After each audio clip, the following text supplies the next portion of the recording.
Gurugram crime branch ने बीती 26 जून की देर रात पूर्व फौजी हरेंद्र सिंह की हत्या मामले में हरेंद्र के साले नवीन को गिरफ्तार कर मामले का खुलासा कर दिया है। पुलिसिया पूछताछ में हत्या आरोपी नवीन ने खुलासा किया कि जीजा हरेंद्र ने उसकी छोटी बहन की शादी के लिए 2 लाख रुपए उधार दिए थे और अब जीजा लगातार उस पर पैसा वापस देने का दबाव बना रहा था, जिससे परेशान होकर उसने अपने ही जीजा की गोली मारकर हत्या कर दी। वहीं पुलिस ने इस मामले में हत्या आरोपी नवीन को गिरफ्तार कर मामले में कार्रवाई तेज कर दी है।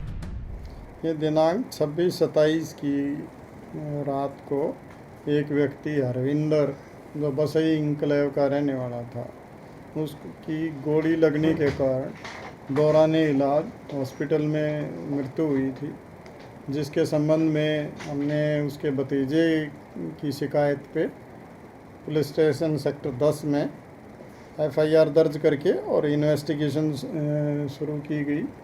और इस ड्यूरिंग इन्वेस्टिगेशन उसके जो साला था उसको हमने गिरफ़्तार करने में कामयाबी हासिल की। हमारी क्राइम टीम सेक्टर 10 के इंचार्ज इंस्पेक्टर अमित के नेतृत्व में टीम ने काम करते हुए कुछ ही घंटों के अंदर उसको हमने गिरफ़्तार किया, जो रोहतक के एक होटल में रुका हुआ था। वहाँ से उसके कब्जे से एक पिस्टल जिससे उसने फायरिंग की थी और कुछ जिंदा कारतूस हमने बरामद किए हैं। इसको आज हम कोर्ट में पेश कर रहे हैं और इसका आगे पुलिस रिमांड हासिल करके और इसमें आगे की इन्वेस्टिगेशन की जा रही है। दरअसल बीती 26 जून को दिन में नवीन योजनाबद्ध तरीके से बसई एनक्लेव में रहने वाली अपनी बहन के ससुराल पहुंचा और रात को बहाने से वहीं रुक गया। पुलिस की माने तो रात 1:30 बजे परिजनों ने गोली लगने की आवाज सुनी और हड़बड़ाहट में जब वह नीचे उतरे तो देखा कि नवीन पिस्तौल लेकर खड़ा हुआ है और उसके सामने हरेंद्र खून से लथपथ नीचे गिरा हुआ है, जिसके बाद उन्होंने इसकी जानकारी पुलिस को दी। पूछताछ में इसने बतलाया है कि इसने अपने जीजा से कुछ पैसे 1.5 लाख के करीब पैसे उधार लिए थे अपनी बहन की शादी के लिए।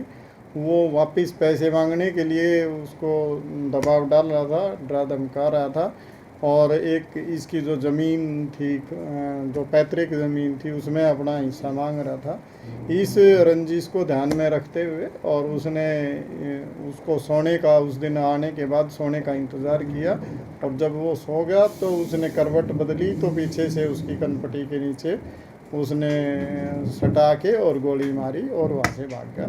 अब हमने इसको गिरफ्तार करके आज कोर्ट में प्रोड्यूस कर। गौर हो कि क्राइम ब्रांच द्वारा कार्रवाई करने के बाद इस मामले में हत्यारोपी नवीन को गिरफ्तार कर लिया गया है और मामले में आरोपी से पूछताछ की जा रही है। बहरहाल अब देखना ये होगा कि इस मामले में पुलिस आगे क्या कुछ कार्रवाई करती है।